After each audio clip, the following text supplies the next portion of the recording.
கர்த்தருடைய பரிசுத்தமான நாமம் மகிமைப்படுவதாக. ஆசீர்வாதமான ஒரு நல்ல காலை நேரத்திலேயும் அனுதின மன்னா என்கிற காலை மன்னாவை உங்களோடு பாளையங்கோட்டை இந்திய தேவ சபையிலிருந்து வழங்குவதில் மிகுந்த சந்தோஷம். கிருபையாய் கர்த்தர் கொடுத்திருக்கிற நல்ல நாளுக்காக கர்த்தரை துதிப்போம். ஜூன் மாதம் 25 இந்த காலவேளை தியானத்திற்காக உபாகமம் 22 அதிகாரத்தை இன்றைக்கு வாசித்து தியானிக்க உங்களை பட்சமாய் கேட்டுக்கொள்கிறேன்.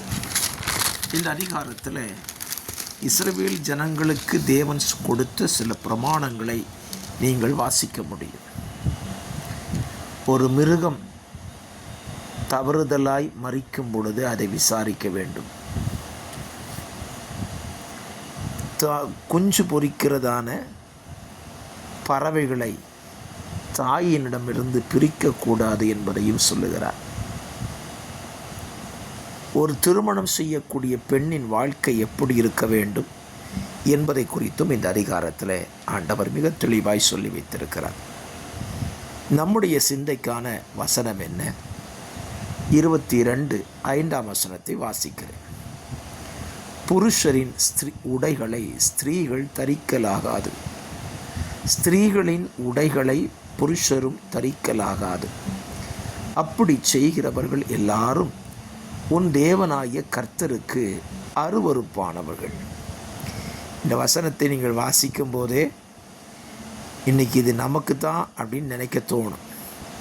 அப்படி தான் நீங்கள் எடுத்துக்கொள்ளணும். இதை ஆண்டவர் மோசேயின் காலத்திலேயே இந்த வார்த்தையை எழுதியிருக்கிறார் என்றால், அன்றைக்கே ஒருவருடைய உடைகளை இன்னொருவர் மாற்றி அணிகிற வழக்கம் இருந்திருக்கிறது.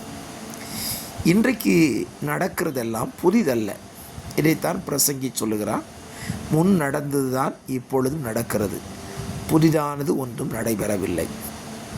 அப்படியானால் அன்றைக்கே தேவன் சொல்லியிருக்கிறார், இன்னொருவருடைய உடையை நாம் மாற்றி அணியக்கூடாது. அப்படி அணிந்தால் நாம் கர்த்தருக்கு அருவருப்பானவர்கள். இன்றைக்கு இதெல்லாம் சபையில் பேச முடியுமா பாஸ்டர் அப்படிங்க கேட்கலாம். பேசணும். இன்றைக்கு நம்முடைய கலாச்சாரத்தை எடுத்துக்கொள்வோம். நம்முடைய தமிழ் கலாச்சாரத்தில் ஆண்களுக்கென்று ஒரு ஆடை, பெண்களுக்கென்று ஒரு ஆடை இருக்கிறது.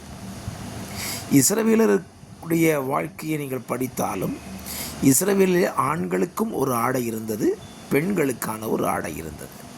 பெண்கள் முக்காடிட்டு கொள்ள வேண்டும், தங்களுடைய முகம் மறைக்கப்பட்டிருக்க வேண்டும், கண்கள் மாத்திரம்தான் தெரியும்.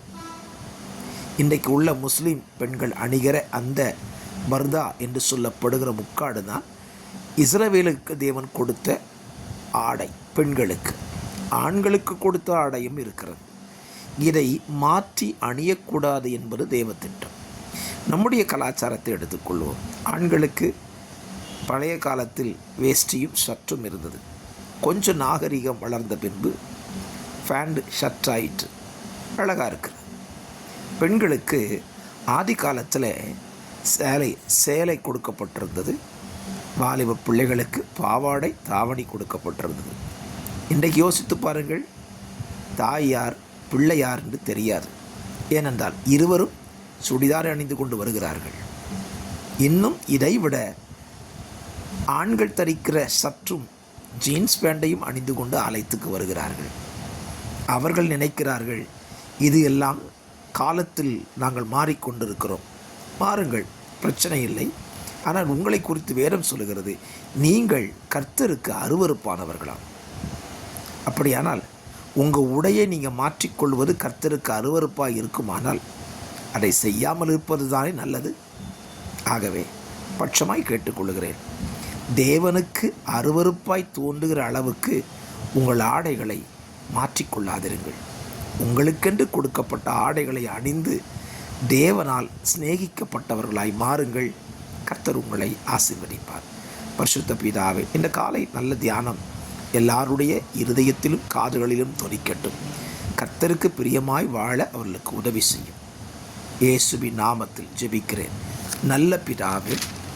ஆமென், ஆமென், ஆமென்.